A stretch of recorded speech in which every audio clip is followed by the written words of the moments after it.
Hey love bugs, welcome back to another Tarot Lover Reviews.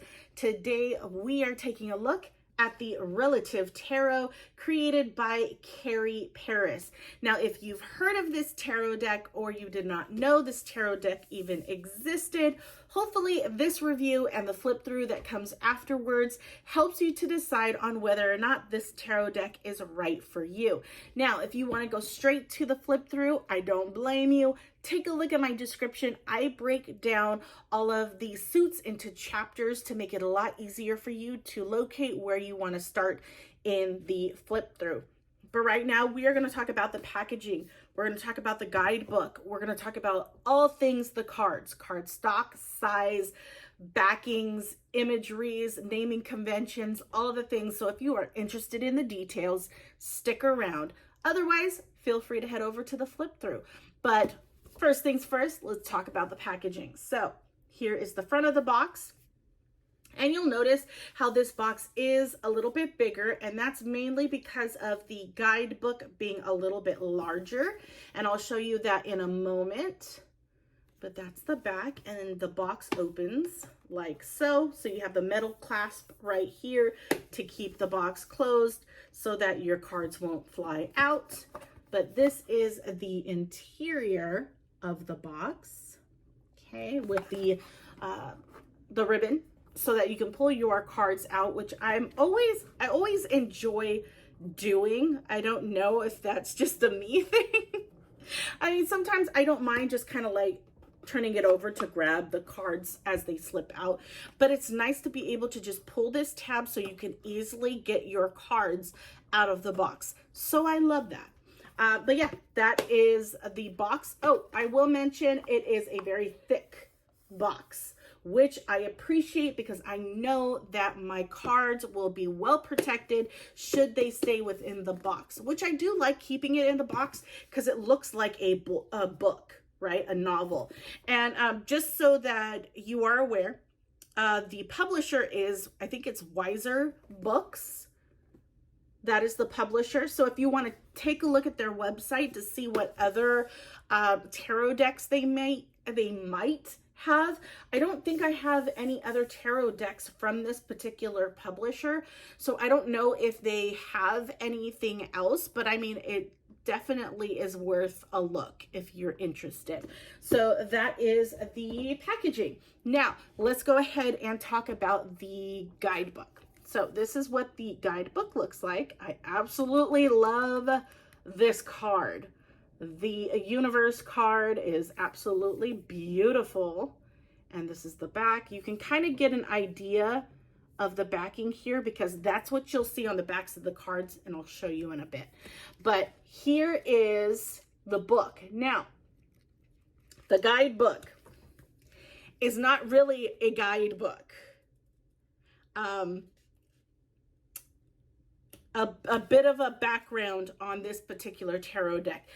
This particular tarot deck is all about finding out your birth card, your year card, and really diving deep and understanding what makes you tick.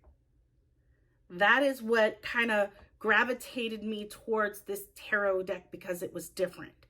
I'm going to get into the imagery later, but that is what this guidebook talks about, is how to determine your birth card, your year card, how that works, and how all the cards within the tarot that's associated to your birth card form who you are and how you react to things and how you respond to things.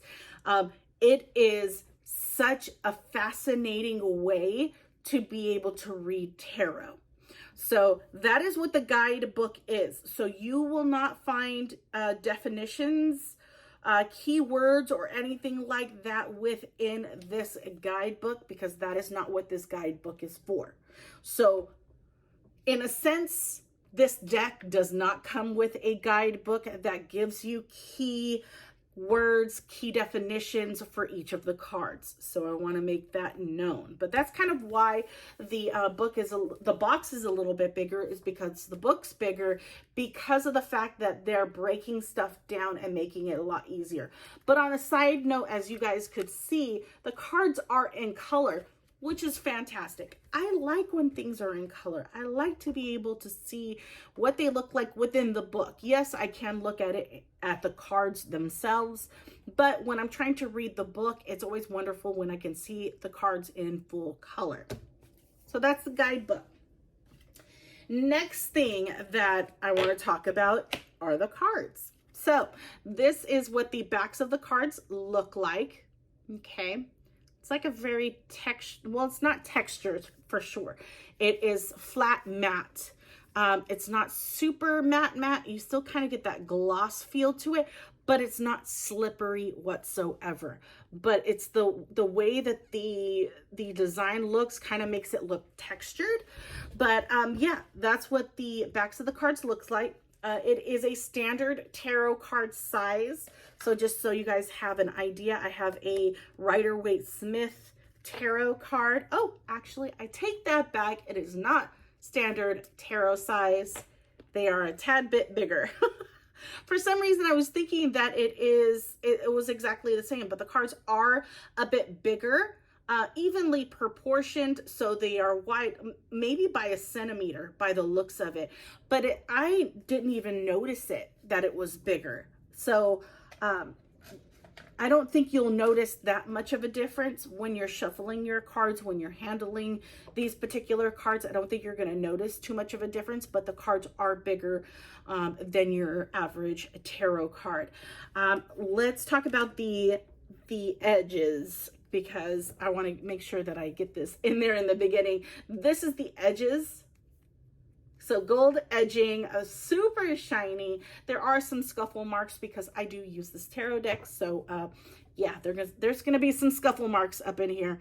But yeah, I've used it. It's still super shiny. I like that.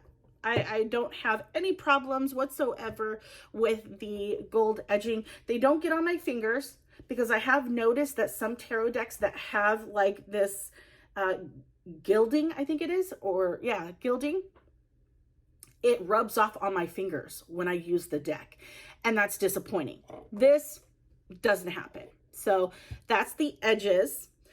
Let's talk about the cardstock. So cardstock, I would say, is Goldilocks zone. So what I mean by Goldilocks zone is it makes for a great shuffle when you're shuffling in a poker style shuffle. Okay, I know not all readers shuffle that way, but what I mean is this kind of shuffle, right? It makes for a good shuffle. I feel like it's a Goldilocks. It probably is a little bit on the thicker side, but I'm not saying ridiculously a lot thicker. It's thick to the point where when I do try to bend the cards so that I can do that shuffle, there's resistance. So it does get to be a little bit harder to shuffle that way. But I don't have a problem with it. Like it's not like super hard to do it that way. And of course, you don't necessarily have to shuffle in that poker style shuffle. You can do it all the other ways, any way that really feels comfortable to you. So if the under over method feels best for you, go for it. If placing it on your table and just kind of swishing it around, if that's your form of shuffling, go for it. You know, whatever feels right to you. I don't have one particular way that I shuffle. Depending on the particular tarot deck that I'm using, I will alter the way that I shuffle. If need be. If they're a little bit on the thicker side, I may not do that poker style shuffle. If they're on the thinner side, I may be careful about doing that poker style shuffle, just because I don't like how cards bend like all the way. It makes me nervous. But yeah, cardstock is fantastic. It's flexible, but there's still some structure to it, to where I feel like the cards will last the test of time. They'll last the wear and tear, right? So that is the cards. Let's talk about the imagery, or actually let's talk about the naming convention. Naming convention, I am comparing everything with the Rider-Waite-Smith tarot deck, mainly because a lot of the tarot decks out there gain inspiration from this particular tarot deck. It's a staple within tarot. So a lot of people will gain inspiration and utilize similar symbols within their imagery of their tarot decks. On top of that, a lot of the guidebooks out there base their explanations and their keywords off of the Rider-Waite-Smith.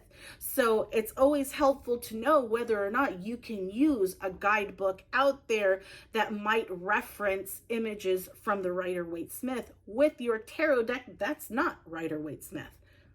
With that being said, the naming convention when it comes to the minor, or not minor, let's start with major arcana. Major arcana, all of them are the same except for the last card, which is the world. It is the universe in this tarot deck, okay? Now, in the minor arcana, they are exactly the same with the naming conventions. You have cups, wands, swords, and pentacles in this particular tarot deck, so that's really helpful. I will note in regards to, I'm going back to the major arcana here. What I like that Carrie had done is they gave you options. And I don't believe I showed all of the, I did do all of the options.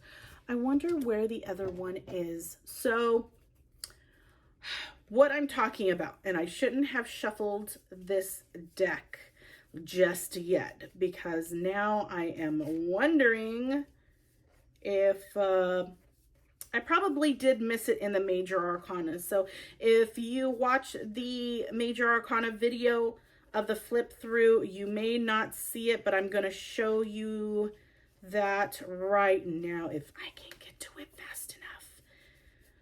Bear with me, bear with me, bear with me. There we go. Okay, so yeah, I don't know if I got that in the video, but Carrie gave us options with this tarot deck. She didn't want to just keep it as, you know, as usual, if I want to say that. So what I mean, the lovers. In the lovers, okay, you have the male and female. She gave you options to do male and male or female and female. So she gave you 3 different cards you can choose that you feel comfortable having in your tarot deck. I love that. And then she did something similar with justice and strength in the major arcana. So before Rider-Waite got, or Waite got, or created the Rider-Waite-Smith tarot deck, the strength and the justice cards were flipped. So instead, so standard as of right now with the Rider-Waite-Smith, the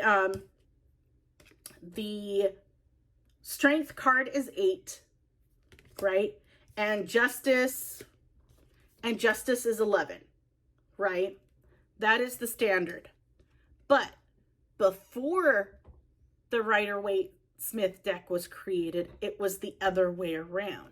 Justice was number 8 and strength was number 11.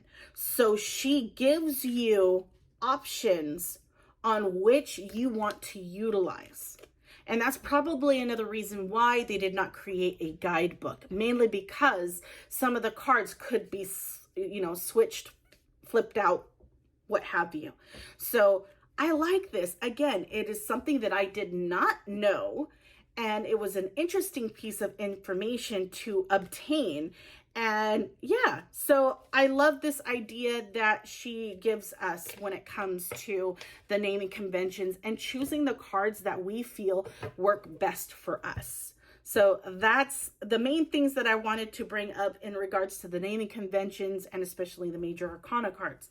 Now, the imagery. Imagery is absolutely gorgeous. It definitely gives this old style, vintage, right? Vintage look.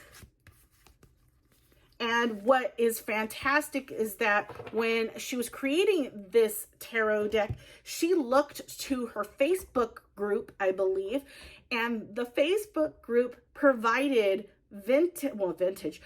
old pictures of their family members, and she included them within her tarot deck. I love that idea. I love how it is not just something that was pulled from stock from some website. It is actually someone's relative that, you know, wanted to be included in this tarot deck. You know what I mean? I love that. And then what I also love is how she incorporated that particular photo in with that particular tarot card. So here's the sun. I love that she included the sun itself from the Rider-Waite-Smith into the card itself.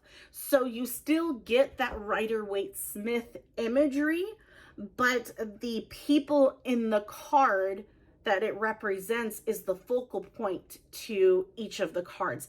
I absolutely love that. So the imagery, you definitely can relate and know exactly what card that is representing.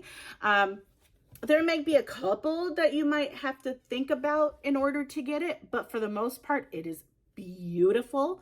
I will also say, because I just noticed I did not mention this as well. So at the bottom of each of the cards, right, you have these numbers right here. So what that is this is part of the finding your birth card and putting all the cards that are in relation to your birth card together so you can understand more about yourself or understand more about the person that you're reading for, or if that person wants to know more about themselves. You know what I mean? So it'll represent what card that is, because typically it's a combination of, you know, the 2-digit card. And then it'll also mention what cards would be connected to this single card. That way you can easily determine which cards need to be bundled together so that you can, you know, do a little bit more digging within the particular reading that you're doing. So it's not necessarily needed for your reading per se, but if you are looking to get into, you know, birth cards and everything, definitely the numbers in this deck help out a ton. And you don't necessarily have to use this tarot deck. You can use any other tarot deck to do birth card readings. It's just really, really helpful when the numbers are already there down at the bottom. So yeah, I hope this has helped you in some way in determining whether or not this tarot deck was right for you. If it was helpful, leave me a like.